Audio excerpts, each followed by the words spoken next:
Hi, I'm Ron Lawson with Dirtbike, and I'm here in Culloden, Georgia for my first experience with the Triumph TF450-RC edition.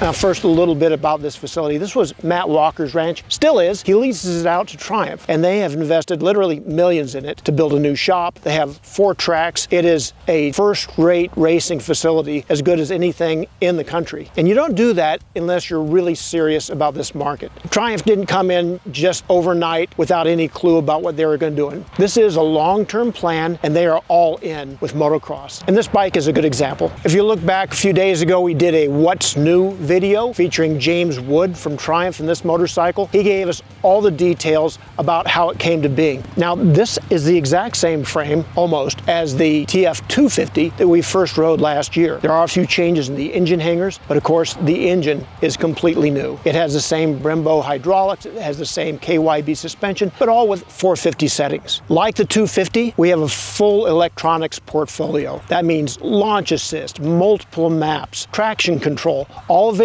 on the handlebar switch, which also features quick shift. Now, with this bike, the main map is pretty soft, and they give you an option to upgrade the maps, change it to pretty much anything you want with Triumph's smartphone app. Unlike the 250, the connectivity unit comes on this bike. On the 250, you had to pay a little extra to get that, and then you could dial in your maps. With this, it's ready to go, and they already have some pre-programmed maps in there. Now, the standard map, very smooth, very good map, but if you want a little more bark, they have expert sand, they have expert hard packed, they have soft and mellow maps. You can almost do anything you want. If the choices get a little overwhelming, well, the RC edition has a special map from Ricky Carmichael himself. Now that's a little barkier than stock, but it's still not overwhelming. Ricky Carmichael had a lot to do with this bike. He didn't just put his name on it and walk away. He's been here from the very, very start, doing most of the testing right here in Georgia. That's why Triumph led out with the Ricky Carmichael edition. They're not saying that there will be a standard edition coming later. That's for another day. For 2025, the only 450 that Triumph is going to be offering is the RC edition, and it does have a few extras. It has a whole shot device. It has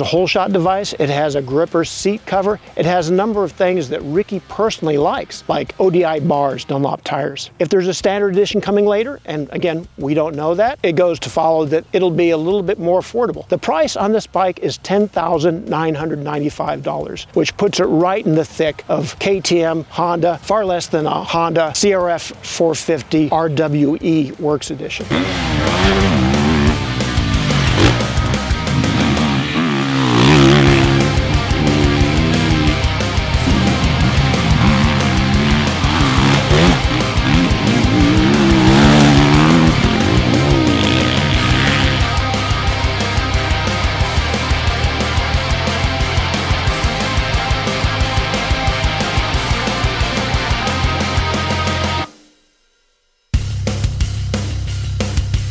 Now, I had Jared Hicks out here all day riding with me on several of the tracks here at the Triumph facility, and we both came away with pretty much the same impression. This bike is amazingly smooth, and it makes a lot of power. Now, that's a tough combination to have. Right now, there aren't many bikes that can match that on both fronts. The Yamaha makes a ton of power. You only really get to tame it down. It's really hard to have both. KTM has a lot. It's a lot barky. The Kawasaki and the Honda, a little bit muted on top. Well, this is kind of the best of all of them as far as we know right now. We're really impressed with the power output. We did try several other maps. Probably the one that worked best for this super tacky dirt we had was the Hard Pack Expert map. We loved that. It was barky down low, pretty much as good as any power band in the 450 class. As far as the chassis go, it's very old school. This bike, they resisted the temptation to have a supercross type of geometry with really tight steering and ultra responsive handling. This is more old school. It's very stable, very easy to settle into turns, and then when you give it a lot of gas, when you unleash the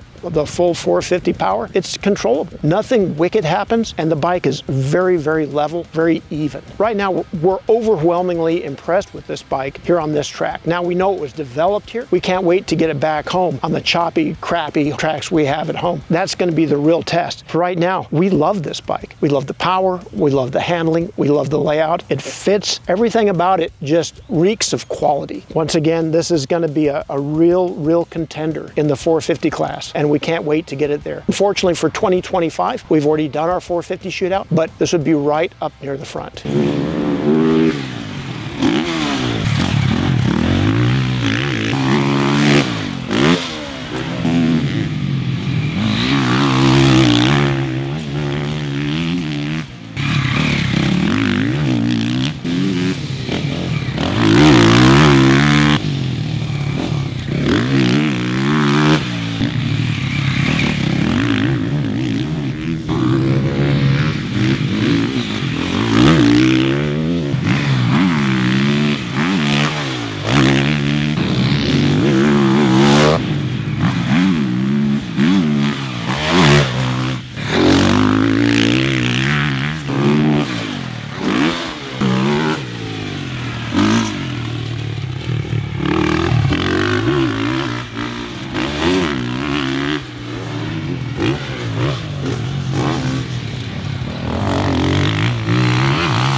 So thanks for tuning in.